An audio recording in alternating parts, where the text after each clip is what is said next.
This session is protecting data in use from firmware and physical attacks, and I'll turn it over to Steve.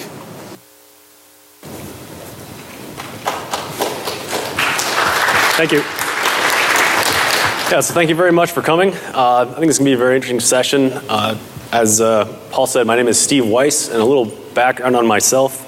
My background's primarily been in cryptography and information security, and right now I'm the CTO and co-founder of a startup called PrivateCore, which is based in the San Francisco Bay Area. And I used to be on the Google security team, and as I mentioned, I did a PhD in crypto. So the topic of physical and firmware attacks is something that's relatively new for me, and something I've gotten interested in the last couple of years, because as we're looking at the adoption of people running things in the cloud, you've given up control of that physical hardware, and in things like Amazon, you've given up control of having that bare metal access, of being able to actually control and see what firmware is running beneath a virtual machine. So I think this is actually a very interesting problem of how do we actually address the fact that you don't have physical control over a machine. Now, today's talk is really based on a lot of other people's work. And I recognize some faces in here that are up on this, but if you download the white paper that's linked there, I tried to get a lot of references here of the people whose work, really I'm discussing today. So I'm going to be talking about several different classes of attacks on the firmware and physical level, as well as some of the defensive technologies that can mitigate those risks and things in the pipeline. So technologies that we'll expect to see in the next couple of years. So to start out with, I've got a picture of a couple servers here. And I'll come back to this later, but you can take a look at it and see if you can actually spot the malicious hardware implants in these servers. And imagine that you had a whole data center of servers and would need to spot the piece of hardware that's malicious. So I'll come back to this and show you where they actually are and what kind of attacks they can conduct, but we'll come back to that. So the first class of attacks I'm going to talk about are pretty familiar to the Black Hat community and the security community, and these are boot integrity attacks. And these are the types of attacks that would target the firmware and everything that boots up while a system's coming up. Now, a good motivating real-world example are some of the revelations that came out last December about the NSA ANT catalog. So these came from some documents that were revealed by a privacy advocate named Jake Applebaum, as well as some journalists from the Spiegel Online. And this catalog is essentially a bunch of exploits and tools and attack methods that allegedly the NSA can deploy against a wide variety of devices. So things like servers, routers, networking equipment. And if you look at this link on the bottom, it actually has a really great kind of cross-referenced catalog of some of these different programs showing how they tie together. Now, one example program that that drew my attention is one called Deity Bounce. And again, these are all alleged, so we don't know if they're actually being used, but the general understanding is that these are authentic leaks. So Deity Bounce targeted Dell servers specifically, and their method of infecting it was taking a USB stick, putting it into a server. That would compromise the BIOS, and that compromised BIOS would run some malicious code in the SMM of the system. Now, just as a little refresher of why they're targeting the BIOS and SMM, SMM is system management mode. And this you can think of essentially as the highest level of privilege. Some people call it ring -2. And the way it works is that there's a small region of memory called the SMRAM that's inaccessible to the operating system, and it's initialized by the BIOS. So if you can control the BIOS, you can get code running in that SMRAM, and it's going to be invisible to anything that's running at the operating system level. So it's a really great place to target if you want to compromise a machine and have it be invisible and have it not be detectable from the operating system level. Now, Dell servers aren't the only target. They also had references in this diagram to implants in Juniper routers.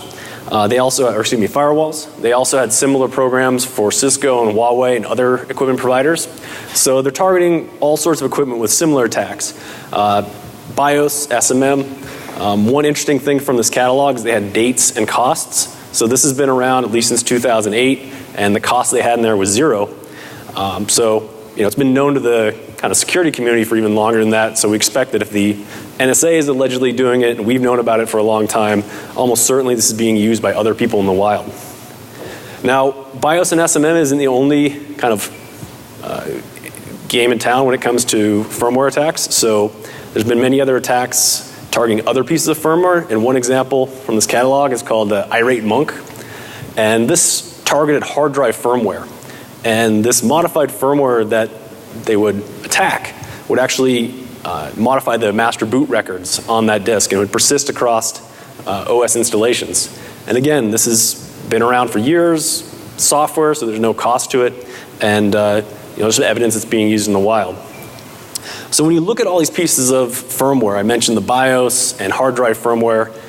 If you look at the white paper and bibliography, it's almost like every single piece of firmware in a typical server has had some vulnerabilities and has been exploited. So things like keyboard controllers, USB controllers, EFI, some of the system management modes, IPMI, pretty much everything down the line has had some vulnerabilities in it.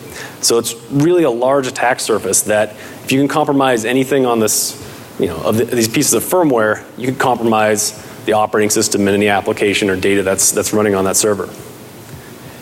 So another class of attacks that I'll move on to are DMA attacks. And DMA is direct memory access. And again, this has been known for a long time to the security community. It's nothing new. But again, this came up in this NSA ANT catalog to show that this is being used allegedly in practice. So this program is called Ginsu, and it's interesting because it actually combines hardware, software, and firmware attacks. And they have a PCI device which is intended to jump an air gap. So the idea would be that you put in a PCI device in a server, that server could be completely isolated, and they're going to use that to exfiltrate data over a wireless communication link. Now, as we went and looked back kind of over the history of people doing these DMA attacks, one that came up from the late 90s was called Tribble. And this is from Joe Grand, who was at the Loft, one of the Loft guys. And he had built this, or taken a system evaluation board and written some software to have it dump the contents of memory from over a serial port. Now, if you notice in this picture, it's a little hard to see, but this is the Tribble kind of sitting in a board, and this is where you have it in a box. And it's actually bigger than the motherboard it's plugged into. So it's pretty old school technology. As I said, it's a PCI interface and outputting over serial, so it's slow, but the concept is there. There's also one called Copilot that was designed for actually checking memory for malware, and other devices that have been talked about. So this is something you can do very easily yourself. And I think there's another Black Hat talk from Joe about doing exactly this, reproducing some of these NSA ANT attacks. And we did this ourselves. And so this picture, and it's a little hard to see with the contrast, but it's going back to that spot the implant picture. And you can see there's a card here that I've circled in red. A little hard to aim there. But this is an off-the-shelf intelligent network adapter device. And this particular one's from a company called Cavium. And what this card is essentially a standalone computer. It's got CPU, memory, networking. You can run Linux on it, and it'll boot independently of the host it's plugged into. So you can buy one of these off the shelf, put it into a server like this. It looks like a network card, but it's really running whatever you want and can access memory on that system. So we can use this to exfiltrate the actual runtime memory of a system over that network interface. And as I mentioned, we'll talk about some countermeasures later in the talk, so that there are ways to mitigate this, but very easy, and there's off-the-shelf tools. There's also some interfaces that expose DMA attacks. So going back to some of the early iPods, people were able to use the FireWire interface to actually conduct a DMA attack against Mac laptops. Thunderbolt is also a bit concerning because it actually extends the PCI bus outside the computer itself. So this picture on your right is we've got a chassis here. This is a Thunderbolt chassis. We've plugged that Cavium card into it and then plugged that into a laptop. And we're able to do a DMA attack against, this is actually a Mac laptop running Linux, but essentially this PCI bus is extended outside the laptop and makes it very easy. You can imagine that if I was using a Thunderbolt display here, that could go to a hub with any sort of device into it. So this is an interface that is one to worry about with DMA. Now moving on to the last category of attacks I'm going to talk about today is actually physical memory extraction. And this might be one of the hardest that we haven't really come up with good solutions to until recently. So systems that run today, the expectation is that the main memory is volatile. When you shut down your computer, you lose the contents of memory, and it's gone. And because of this, people treat that as trusted. If you run a server, all the contents of memory are sitting there in plain text. So your code, any sort of data, any crypto keys are all sitting in memory. Well, there's several ways we can actually access that memory on a running system or walk away with it. So one that's a bit clunky is just having a memory bus analyzer. And this is just an image I've grabbed from Google of something that's sold as a memory bus analyzer, generally for debugging purposes. And you can tell it's pretty big and clunky. It'd be hard to install on a system without being able to notice it. But you could build a similar device using other technologies. People have discussed using FPGAs or other sort of things that could be an interposer between the memory and the rest of the system. Now, that requires you to put a device in the system before it's actually running with anything. So about 2008, there was a revelation about a cold boot attack. And this is from a group of researchers at Princeton. And they literally took a aerosol spray, which costs like $5, and freeze the physical memory in a system. And the interesting property here is that memory will retain its contents for several minutes. So the picture of the laptop is their original shot. We reproduce this with this one on the left of just freezing it on a motherboard. But it's something you can do on your own, and you can walk away with the contents of memory. Anecdotally, I've had some friends in law enforcement say they're doing these attacks in practice. And they said a 75% success rate. So I don't know if that means 75% of the contents of memory or 75% of the times they get it to work. But this is being used out there. So cold boot is a real, practical way of actually getting memory. Now, it's obviously disruptive in this case. So you're going to shut down a system and pull out the memory. Somebody will notice. So one concern is a technology that's becoming more prevalent, which is non-volatile RAM. And the idea here is, this is the other picture I showed at the beginning. This has a supercapacitor actually attached to the memory. And the memory also has some flash storage, like you'd find in a camera or a phone. And the idea is when the system's powered off, it'll copy the contents of memory to that flash and persist it for up to 10 years. So my attack here is that I get some non-volatile RAM in your server and I pull the power. And at some other later time, I can actually just pull that out and walk away with it. So memory is really becoming like a disk. And today it's completely unencrypted. So all the things we're doing with encrypting disk, which is a good practice, we're leaving memory unencrypted. Now the thing with non-volatile RAM is that there's several technologies in the pipeline, like MRAM and PCM, that are persistent. So I would expect in the next 5 to 10 years we'll start seeing more servers running with persistent main memory and with just all memory systems and not having a disk and being all in memory. So let's move on and talk about some defenses and mitigations. And I'll talk about a few tools and technologies out there that can help with some of these problems.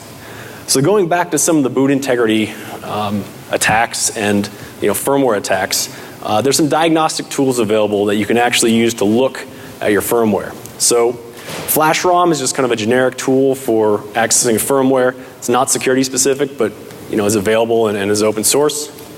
Intel ChipSec, this is a pretty recent tool that came out, and I think they're actually demoing it over in the Arsenal right now. So you can catch it at the end of this talk. This is a platform for assessing the security of the firmware, so you can look at the different settings and see if you can modify the BIOS. Copernicus is another tool that's very similar from MITRE. There's a couple versions out there, and again, it's a way of actually reading the BIOS and seeing if the settings on the system will allow you to modify it. Now when it comes to the boot integrity attacks, one approach to mitigating it is a verified boot. And some of the terminology that's used, I think Microsoft uses the phrase secure boot. This is from a Chrome OS diagram, which they call verified boot. But the main idea is that you've got some small trusted read-only memory, and it's hard to see in this picture, but it's at the top of this chain.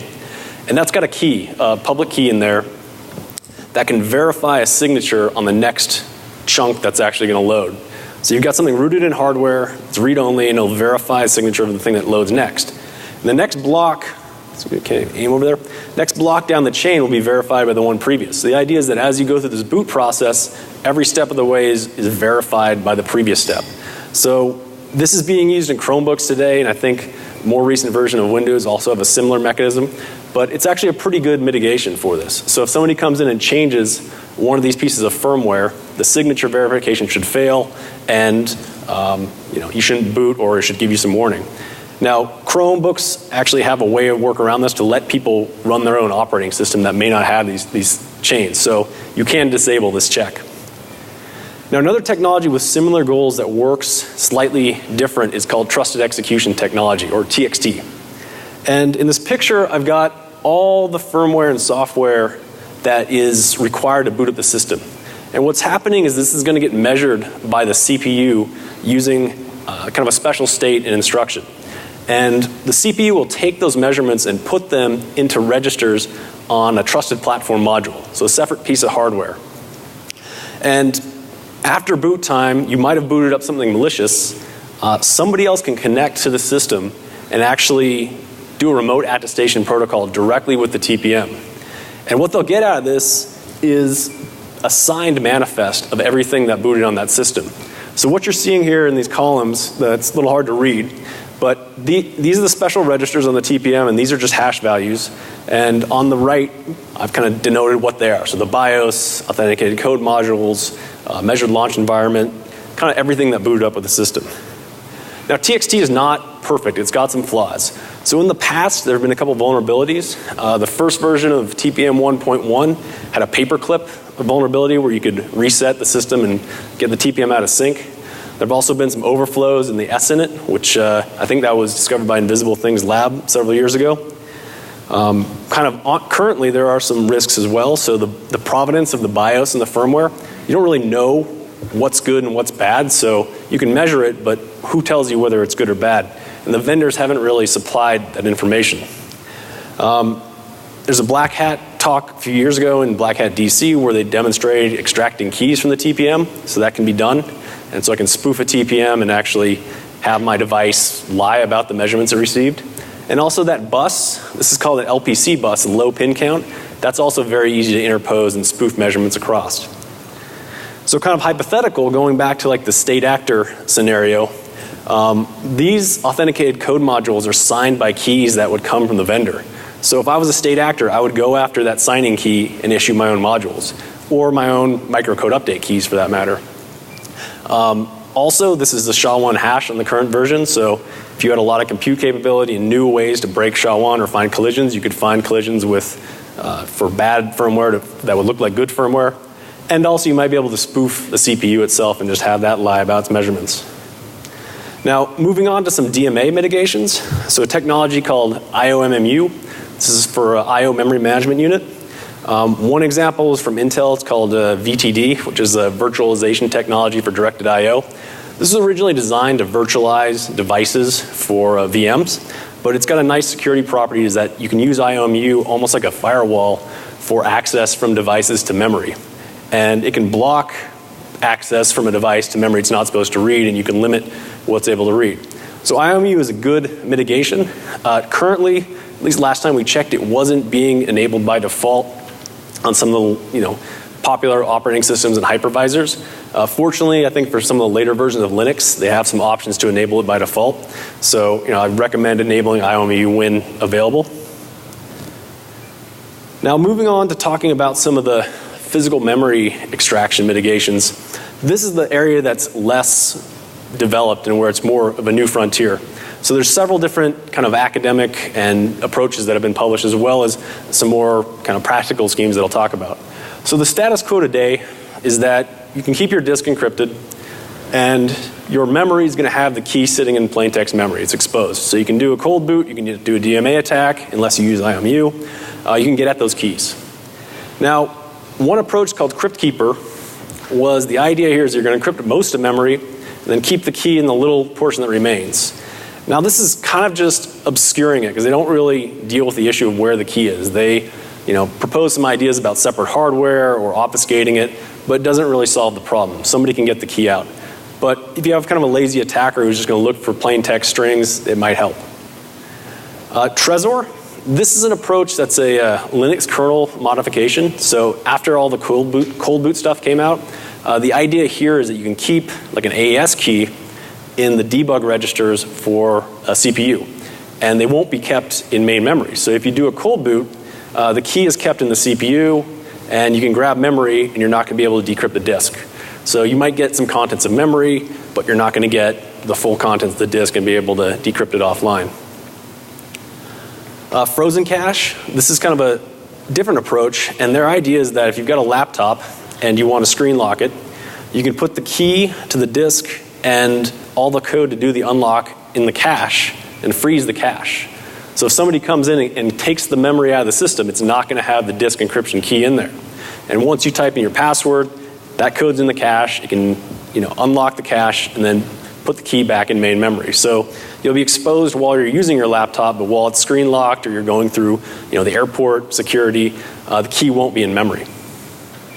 Karma, this is a paper out of CMU, and it's got a similar approach where they actually just don't use main memory. And their observation is that these L3 caches, the last level caches, are getting really big. The latest Intel server CPUs have ones that are 25, 30, 37 and a half megs. And that's bigger than the first hard drive I ever had. So it's quite big, and you can run a full operating system in the L3 cache. So they run basically just a secure operating system in the cache on the CPU, no dependency on main memory. Now, putting together these ideas is something that I've been working on in my company.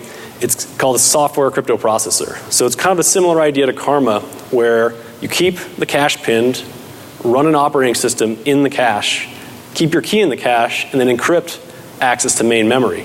And the technologies that made this possible are the fact that CPUs today have support for crypto in the instruction set. They have these huge L3 caches, and they also have random number generators, at least with Intel CPUs. So you've got randomness, you've got big space to work with, and the ability to do fast crypto. And somebody extracting the memory of the system just gets plain text, or excuse me, just gets ciphertext. So moving on to some upcoming technologies, I want to talk about these really quickly. So these are technologies that we expect to see in the pipeline. One is software-based attestation, and this is actually being used in some mobile contexts. But the idea is that you're going to have some metrics that you're going to measure from a system that's running, and if the good software is running, it should have predictable results. If somebody changes it, it should throw off those metrics very bad. Now the challenge here is you have to need to make sure you're not being simulated in a VM. So if you've got a mobile device, you've got to make sure you're not talking to a mobile VM running on a powerful server. And one way to do this is with some keys rooted in hardware. Now one technology that Intel has been talking about is called EPID, which is Enhanced Privacy ID. And this is kind of a successor to direct anonymous attestation, which is built into the TPMs today. And what it does is provide a CPU a way to anonymously sign data and not reveal its own identity. So it's like a group signature saying you're a member of a certain group, but not which individual. And so this could be a very powerful tool. And one thing that it's useful for is the fact that you've got some key material rooted in the CPU. So now CPUs can authenticate themselves without leaking which specific CPU it is. Now, that's also a downside, is that it's rooted in this unique key. So one technology that uses this EPID key or similar key material is called SGX, or Software Guard Extensions. And this was kind of quietly revealed last summer by Intel and has been blogged about a little bit, but hasn't gotten a lot of attention. And what SGX is a new set of instructions that are going to be coming out on future generations of Intel processors, probably in the next 2 to 3 years. And they allow you to run a small, secure enclave of user-level code that's inaccessible from other code in the system, even kernel-level code. That enclave is going to be backed by encrypted memory that's encrypted by hardware. So it's not going to be exposed to these physical attacks, and also not going to be exposed to any other malware running on the system based on this protection that they're building in the hardware. Enclaves are also going to be attested. So when you load one up, this hardware key built in the CPU is going to measure what's loaded and be able to do that attestation protocol with somebody else. So you can have enclaves attest each other, and you can also remotely, or should be able to remotely connect to an enclave and attest it. Now the downside is that all these pieces make it very useful for DRM. I can get my movie decrypting code running in an enclave. I can provision a key to it once I've attested it, and you as the user may not be able to look into there and see what's happening. So if you're trying to rip DVDs or doing whatever or find the key for that, it may become very hard using this technology. So I'm coming to the end of the talk. I want to just talk about a few of the things I'd like to see to actually improve the landscape out there. So I mentioned at the beginning that SMM is kind of a big hole. And there's supposed to be this notion of a SMM transfer monitor that you can use to actually isolate the SMM a bit And to date, I haven't seen an implementation that is usable. So this is something I'd like to see is some way to isolate the SMM or else otherwise protect yourself. SGX, as I mentioned, is going to have some hardware crypto support. I'd like to see that extended where you could use it for arbitrary memory and use it for protecting whatever memory you want. And I'd also like to see a way to provision my own keys into the CPU. And that may not be feasible with manufacturing techniques, but if I can't do that, then someone up the chain does know some unique key material for that CPU. So if they've done it improperly or if there's some other backdoor, somebody might be able to identify my unique CPU. I'm not saying that's the way it works today, but just the fact it's got that unique key material makes it possible. And then finally, this is more specific toward the full memory encryption approach I discussed, but finer-grained L3 cache controls would be very useful. So the ability to lock cache lines or do cache coloring. This would make it easier to do some of these techniques where you can keep things in the cache and then encrypt everything that's paged to memory. One side effect is actually be very useful for preventing side channel attacks that are caused by cache evictions. So I'm out of time. I'm going to wrap it up here and I think take questions, or that's it. All right, I'll take a question. What do you think about TPM 2.0? Question is, what do I think about TPM 2.0? So for a little background, there's a new TPM spec that is out, and I think it's going to be shipping within a year. The big difference is that today certain countries don't allow the use of TPMs, and I think it's Russia and China. I'm not 100% sure. And TPM 2.0 is going to allow people to specify their own cipher suites. So China can specify their SM suite, Russia can do whatever they want. So that's the main difference I know about. They're improving some of the algorithms and things using, but generally an improvement. All right, thank you very much.